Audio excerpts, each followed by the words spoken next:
평균적으로 떨어진다는 얘기는 그렇게 오르는 지역이 있음으로 인해서 그 오르는 지역을 제외한 나머지 지역은 더 많이 떨어진다고 생각해 볼 수도 있잖아요. 일단은 세계가 둘로 쪼개진다. 지구본이 있으면 둘로 쪼갠다. 이런 느낌을 가지셔도 좋을 것 같아요. 글로벌화, 세계화 뭐 이런 단어가 사실은 뭐 기업이라는 관점에서는 다국적 기업이 된다. 이런 느낌이죠. 공장을 이쪽에 둔다. 예를 들어 이런 펜 하나 만드는데도 정말 많은 나라들을 거쳤을 겁니다. 예를 들어서 여기에는 분명히 원유가 필요해요. 그럼 원유는 뭐 중동 어떤 상유국에서 만들고 뭐 제조는 어디서 하고 메이드 인 뭐 차이나인지 어딘지에 따라서 뭐 여러 소재나 플라스틱이나 잉크나 디자인은 또 어디서 하고 이런 걸 거쳐서 우리가 이 펜을 쓰는 거 아닙니까? 그게 밸류 체인인데 밸류 체인의 일부 공급사슬의 일부가 다 흩어져 있어서 수십여 개 나라를 거쳐서 이런 제품을 우리는 쓰고 있는 겁니다. 그렇죠? 이게 글로벌화인 거죠. 기업 경영하는데 여러 나라를 거친다. 뭐 이렇게 생각하면 되겠죠. 근데 금융위기 2008년 글로벌 금융위기를 겪고 세계가 다 같이 어려워지면서 공장을 해외에 두니까 이 일자리가 빨리 회복이 안 되는 거예요. 고용을 회복시켜야 경기를 진작시키는데 그러니까 공장을 우리 자국에 둬라. 이게 뭡니까? 리쇼어링. 그동안에는 오프쇼어링 열풍이다가 리쇼어링 열풍이 시작된 거예요. 제가 세계화의 종식을 말씀드릴 때는 이 얘기를 하고 싶어요. 1990년이고요. 당시 소련이죠. 미국의 맥도널드가 소련에 입점하던 것. 그것을 세계화의 상징처럼 일컬어졌었어요. 근데 러시아 전쟁 이후에 이 맥도널드나 그 밖에 다른 뭐 스타벅스나 나이키나 뭐 구글이나 할 것 없이 러시아를 떠났죠. 그게 세계화의 종식을 알리는 사인이다. 이렇게 제가 책에다가 표현을 한 적이 있어요. 이것은 러시아와 중국을 비롯한 주요 우방국들의 결합. 중동 산유국들도 여기에 들어가는 것 같아요. 오펙 플러스 뭐 이런 것들 가담하는 모습을 보면 그리고 중동국들이 미국하고 사이가 안 좋잖아요. 그죠? 그렇게 분류되는 것 같고 또 미국, 유럽, 한국, 일본, 또 호주, 뉴질랜드 이런 나라들이 또 하나의 권역인 것 같아요. 또 한 가지 재밌는 게 오펙 플러스에서 얼마 전에 감산 합의를 했는데 재밌는 거 하나 말씀드리면 그 오펙 플러스 감산 합의 회의 이후에 감산 합의를 도출하지 않은 나라가 있어요. 멕시코예요. 되게 재밌죠. 그런 것들을 보면 멕시코는 역시 미국 편에서 원유 감산하면 원유 가격이 오르고 그렇게 되면 세계 경제에 안 좋고 미국 경제에 안 좋다라는 것을 동조해주는 입장이라고 생각할 수 있을 것 같아요. 이렇게 세계가 둘로 쪼개지는데 특히 22년에 뭐가 출범해요? IPF가 출범. 한미 간의 협상 그리고 그 밖에 IPF 출범과 관련해서 공급망을 다지고 뭐 이런 일들이 굉장히 많이 빠른 속도로 전개되고 있습니다. 이런 게 추진이 되면서 더더욱이나 우리나라 입장에선 중국에 대한 의존도를 상대적으로 줄이고 IPF 참여국들에 대한 의존도를 상대적으로 늘리는 그런 의사결정을 한 이런 것들이 뭡니까? 탈세계화인 거죠. 극단적으로는 중국으로부터의 제2의 요소수 사태 이런 것들이 일어날 수도 있습니다. 미중 패권 전쟁의 하나의 결과물이다라고도 볼 수 있겠고요. 실제 중국이 한국이 대놓고 우리를 따돌리네? 미국 편에 서네? 너네 가만 안 둬 하면서 중국이 우리나라가 중국에 절대적으로 의존하고 있는 그런 품목들이 있다면 그런 것들을 그냥 공급을 차단하는 그런 전략을 좀 취해 나갈 수 있습니다. 그래서 그런 공급망 위기, 그래서 또 국제 물가가 안 잡히는 거예요. 국제 물가. 왜냐하면 중국에서 사왔던 이유가 뭘까요? 요소를 왜 중국에서 샀을까요? 다른 나라에서 사는 것보다 더 싸니까예요. 너무 간단한 거 아닙니까? 근데 다른 나라에서 사온다는 얘기는 결국 더 비싸게 주고 사야 된다는 거죠. 이런 시대가 열리기 때문에 그런 면에서 우리 물가가 덜 잡히는 물가라는 측면에서도 함의가 있고요. 이 탈세계화는 공급망 재구조화라는 기업 전략에 있어서도 굉장히 중요한 화두가 될 것이고 제2의 요소수 사태 같은 어떤 추가적인 도발이 있을 수 있습니다. 중국에. 그런 것들도 우리가 플랜 C로서 한번 생각해 두면서 그런 일이 있을 때 어떻게 대응할지 이런 것들을 또 고민해야 되는 시점이라고 생각합니다. 제가 그럼 그림을 하나 보여드릴게요. 이게 OECD Economic Outlook이라는 그 보고서의 부제가 Paying the Price of War라고 쓰여져 있는 모습입니다.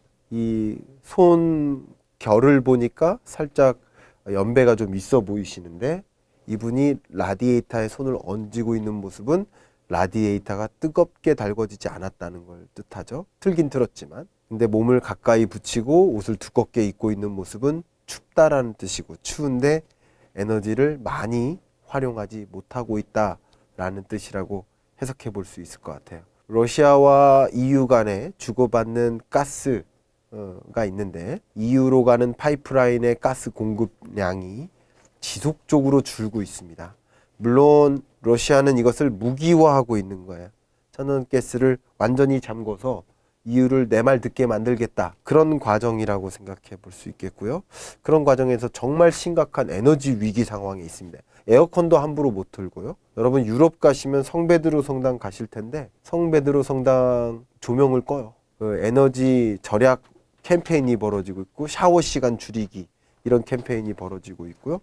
심지어는 너무나 큰 에너지 위기 상황이라서 탄소 중립 목표를 위해서 석탄 발전을 가동했었는데, 석탄 발전 20년 동안 석탄 발전을 멈췄었단 말이죠. 탄소 중립을 위해서. 그걸 다시 가동하는 거예요. 20년 만에. 그런 일까지 벌어지고 있습니다. 탄소 중립 그러면 끝나는 거냐?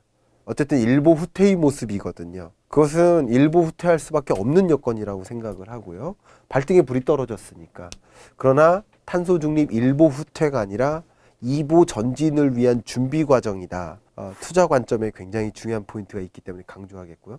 그 에너지 개혁 정책을 이름하여 Repower EU라고 합니다. 이 회색이 EU가 러시아로부터 의존했던 가스 수입량입니다. 이걸 뭐 하겠다? 0으로 만들겠다가 계획이에요. 0으로 만들기 위해서 뭐를 대체할까요? 일단 이 회색 비슷한 부분이 러시아가 아닌 다른 나라로부터 가스를 수입하겠다 라는 것이고요. 그렇게 해서 대체하겠다.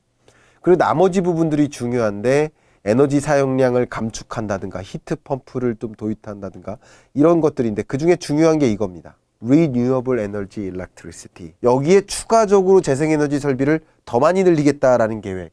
이게 탄소 중립을 위한 경주가 시작된다라는 걸 좀 강조할게요. 근데 여기서 멈추는 게 아니라 EU뿐만 아니라 미국도 마찬가지죠. 제가 계속 미국 인플레이션 감축법 IRA를 강조해서 설명드렸는데, 인플레이션을 감축하는 그 법안이긴 하지만 거기에 들어간 그 구체적인 내용을 보면 다 재생에너지 산업이에요. 그러니까 전기차 살 때 구매 보조금을 줘서 이 제품 좀 가격을 안정화시키겠다라는 건데, 그게 모든 차가 아니라 전기차라는 거예요. 그 친환경 설비 보조금도 주겠다, 이런 것들이에요. 그리고 이게 결국은 전기차 신재생에너지고, 또 한 가지 중요한 것은 전기차에 들어가는 부품이나 소재, 배터리, 핵심 광물 이런 걸 사용한 전기차는 제외한다. 중국산은. 얘기는 이 안에 또 미중 패권 전쟁이 들어간. 그러니까 인플레이션을 감축하기 위한 법안이긴 하지만 그 안에 들어간 숨은 뜻은 미중 패권 전쟁이 있고, 두 번째는 재생에너지 산업 육성이 있어요. 근데 지금은 제가 재생에너지 산업 육성 여기에만 좀 포커스를 두고자 하는 것인데, 친환경 에너지 발전, 또 풍력, 태양광 여기 있죠. 300억 달러 지원, 전기차 구매 시 보조금, 중고차는 세액공제, 이런 종류의 대응책을 통해서 기존에는 온실가스 배출액이 이런 식으로 줄어들 수 있겠다라고 계획을 했던 건데, 그 계획에 나아가서 인플레이션 리덕션 액트를 통해서 더 많이 감축시키겠다. 인플레이션만 잡는 게 아니라 가스 이미션을 줄이겠다. 온실가스를 감축시키겠다. 친환경적인 접근인 거예요. 이 두 가지를 막론하고 생각을 해보면 탄소 중립 후퇴라고 생각하실 수 있지만, 이것은 지금 당장 천연가스가 부족한데 겨울이 오니까 얼마나 추워요. 유럽 겨울은 더 춥습니다. 왜냐하면 유럽은요 습해요. 겨울에. 여름에 건조하고.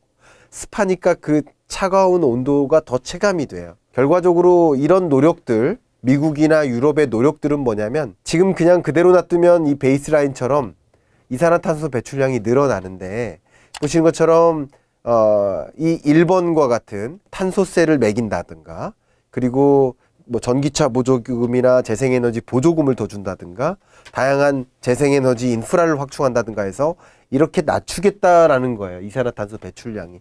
이런 계획과 설계가 이미 있기 때문에 재정정책은 긴축적으로 하되 이런 영역만큼은 집중적으로 지원한다. 이렇게 생각하시면 좋겠고요. 그만큼 이쪽에 재정이 많이 투입되고 그러다 보니까 당연히 산업의 기회가 많습니다. 이런 영역은 굉장히 중요하고요. 근데 여기서 제가 여러분께 한 가지 강조하고 싶은 투자 팁은 뭐냐면요. 결국 이게 에너지 전환 광물이라고 합니다. 전환 광물, 에너지 전환. 혹은 그린 메탈이라고 표현하는데 20년보다 더 이 탄소 중립 목표를 이행하기 위해서는 이 광물 수요가 늘어요. 또 제로 이미션 2050년까지 그걸 추진하려면 더 많이 늘어요. 그 광물이 뭐냐? 보신 것처럼 리튬, 흑연, 코발트, 니켈, 그 밖에 히토류 이런 것들이라고 볼 수 있어요. 결과적으로 말씀드린다면 이 탄소 중립 노력을 하기 위한 더 가속화가 이루어지기 때문에 친환경, 금속, 그린 메탈 수요는 늘 겁니다. 근데 그 그린 메탈 수요가 얼마만큼 느느냐? 코퍼, 구리죠? 니켈, 코발트, 리튬. 이런 영역에 대한 금속 매출은 지속적으로 이어질 것이라고 보고 있고 그런 지역에 투자를 하시거나 혹은 이런 메탈 수요가 증가하는 만큼 그 가격이 올라갈 소지가 많기 때문에 이런 ETF, 그린 메탈 ETF 좀 그런 투자 포트폴리오를 좀 더 많이 늘리는 것을 좀 추천드리고 싶은 입장입니다. 기준금리의 고점으로부터 3개월에서 6개월 전 단계라고 볼 수 있겠죠. 기준금리의 고점은 누구라도 정확하게 말씀드리기 어려운 성격은 있겠지만 그건 물가에 따라 달렸고 물가에 대한 인식에 따라 달려 있을 수 있겠습니다만 어쨌든 지금으로서 봤을 때는 23년 2분기의 고점에 다다를 것이라고 보고 있고요. 그러면 조금 빠르면 11월, 그리고 조금 느리면 12월, 1월 이렇게 될 것이기 때문에 이제 주가라는 면에서 저점에 거의 다가오고 있다라고 생각을 하고 있고요. 기준금리의 정점으로부터 약 그 정도 기간 전이니까 그 정도면 이제 저점에 이제 거의 왔다 이렇게 생각을 하고요. 제가 작년에도 22년에는 주식 투자하는 것이 아니다. 현금 보유가 낫다라고 말씀을 드렸는데 현금 보유가 낫다는 것에는 아직도 동의합니다. 왜냐하면 주가가 저점을 뒤로 하고 폭발적인 회복이 있다라고 생각은 안 합니다.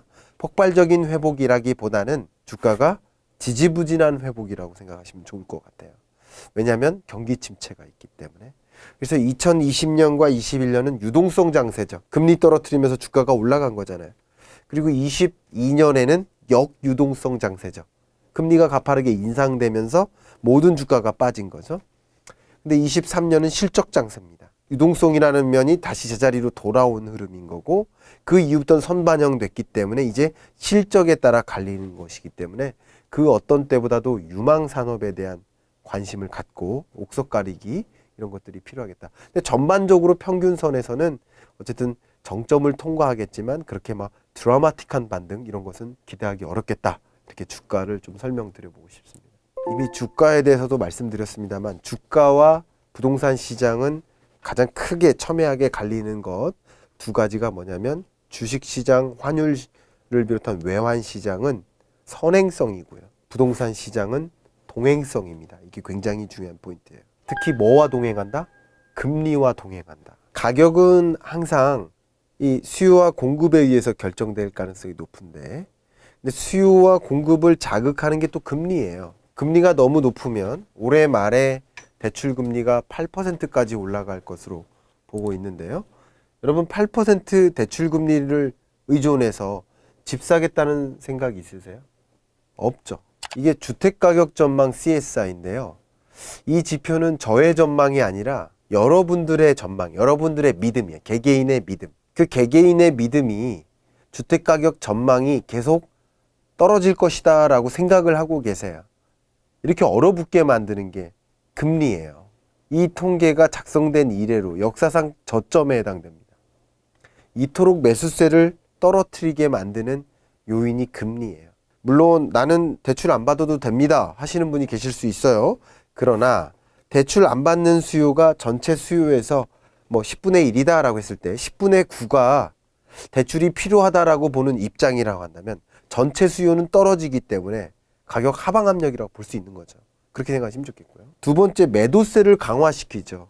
두 채 이상 갖고 계시는 다주택자 여러분이라든가 혹은 갭 투자자 여러분이라고 하신다면 추가적으로 이자 상환 부담이 눈덩이처럼 쌓이고 있으니까 부담이 될 수밖에 없어요. 그 부담이 되기 때문에 자연스럽게 매도하고자 하는 의사를 강하게 만들고 집값도 떨어질 것 같다라는 생각을 계속 갖게 만드니까 그 매도세를 더 부추깁니다. 그러니까 지금 일어나고 있는 22년 하반기의 가장 주된 특징이 뭡니까? 그게 거래 절벽이죠. 매도는 하지만 수요로 연결이 안 되는 국면이다. 이렇게 생각하면 좋을 것 같아요. 그런 관점에서 거품의 형성과 수축을 보셔야 됩니다. 그러니까 2020년, 21년은 거품이 형성되는 구간이고요. 2022년부터는 거품이 수축되는 구간이에요. 바람을 불어 넣었다면 바람을 빼는 구간인 거죠. 보시면 아파트 매매 가격 증감률로 보면 2020년에 금리가 가파르게 인하되면서 아파트 매매 가격 상승률이 급등하죠. 그리고 21년에는 금리를 유지합니다. 그러다가 인상을 조금씩 시작하죠. 그러니까 상승세가 어떻게 돼요? 주춤해지는 거예요. 상승세가. 그러다가 22년부터 어떻게 됩니까? 금리 인상이 가파라지면서 크게 조정되는 거죠. 그래서 지금 22년 이 구간이고요. 아직도 금리 인상할 여지가 많이 남아있고 기준금리 더하기 알파가 시중금리니까 시중금리는 더 올라갈 수밖에 없는 것이죠. 그러면 23년 초까지도 금리가 더 올라갑니다. 그렇게 생각해 본다면 이 추가적인 조정이 있을 텐데 이 하락 속도가 어디까지? 지금은 마이너스 0.3까지 왔는데 이 하락폭이 마이너스 1까지 가는 거죠. 그게 23년 2분기 끝자락. 이게 다시 이렇게 제자리로 돌아오잖아요. 제자리로 돌아오는 기간이 역시 또 시간이 걸립니다.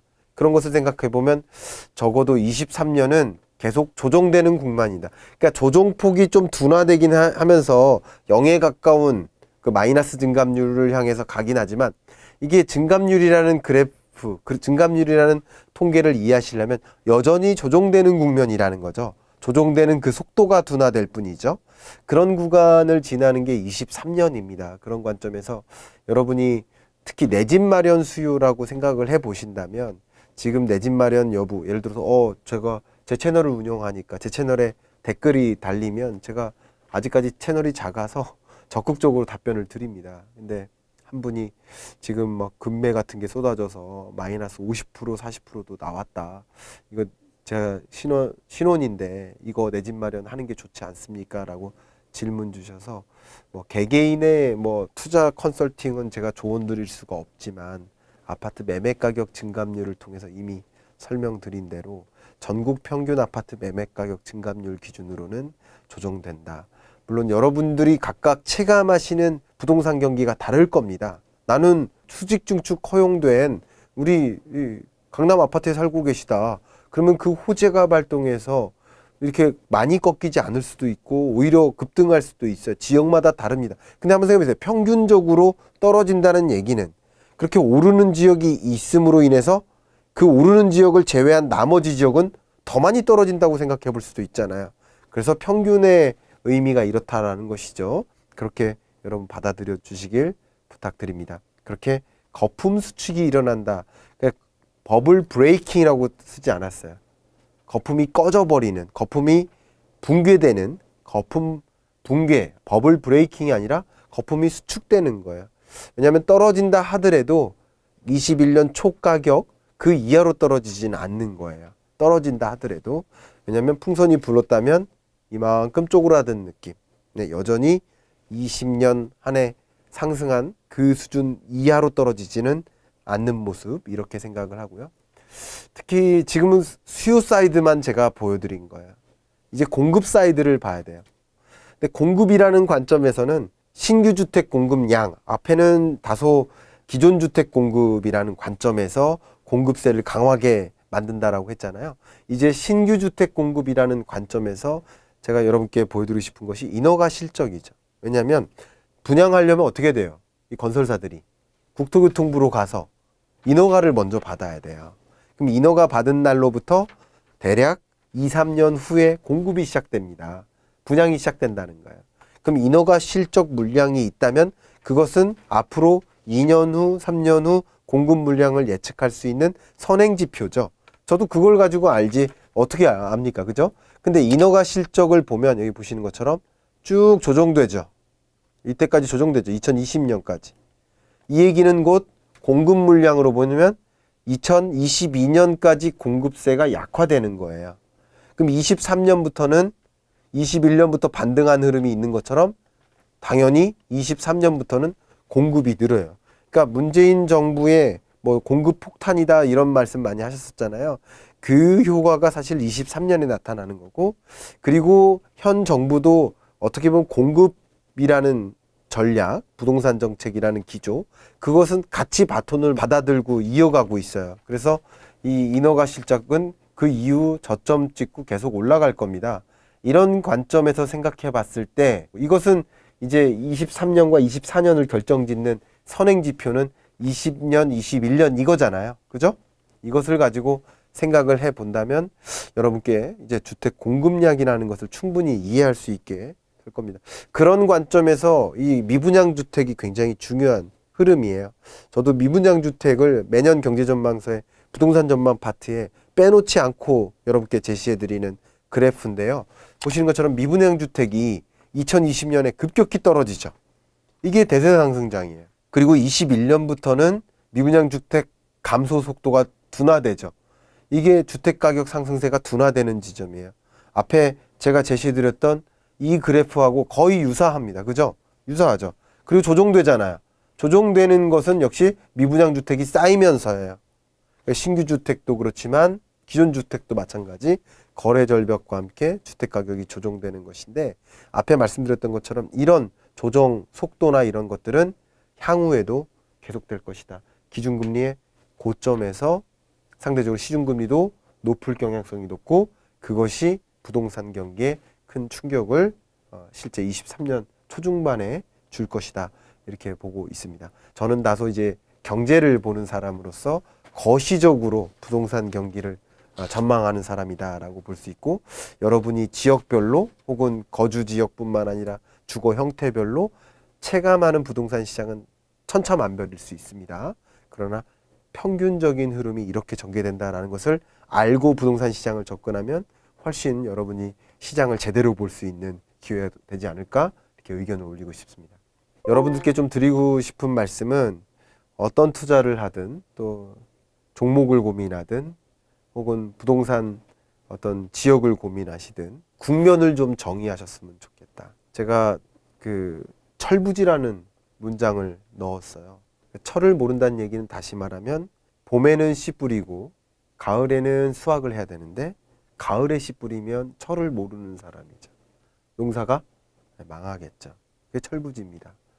결국 2020년, 21년은 어떤 국면인 건가? 완화의 시대죠. 2022년은 어떤 국면인 건가? 긴축의 시대인 거죠. 또 23년은 어떤 국면인 건가? 그 계절을 판단해야 된다는 거죠. 모두에게 계절 변화는 찾아와요. 모두에게 겨울이 와요. 모두에게 봄이 오고, 누군가에게만 겨울이 오고 누군가에게는 봄이 오고, 그런 게 아니에요. 똑같이 찾아옵니다. 금리도 역시 모두에게 똑같이 높은 금리가 찾아오고 모두에게 인플레이션이 찾아오는 거예요. 그러니까 모두에게 리세션이라는 것은 찾아오겠지만, 여러분이 이런 국면의 변화를 정확하게 들여다보고 이 국면 변화 속에 나는 무엇을 준비할까라는 것을 고민을 하신다면, 여러분들이 이 계절 변화를 제대로 알고 계절에 걸맞는 옷을 또 챙겨 입을 수 있게 되지 않을까. 추운 계절이 와도 그만큼 따뜻하게 옷을 챙겨 입을 수 있게 되지 않을까. 그런 면에서 여러분이 오늘 제가 여러분께 드린 이야기가 좀 참조가 됐으면 하는 마음입니다.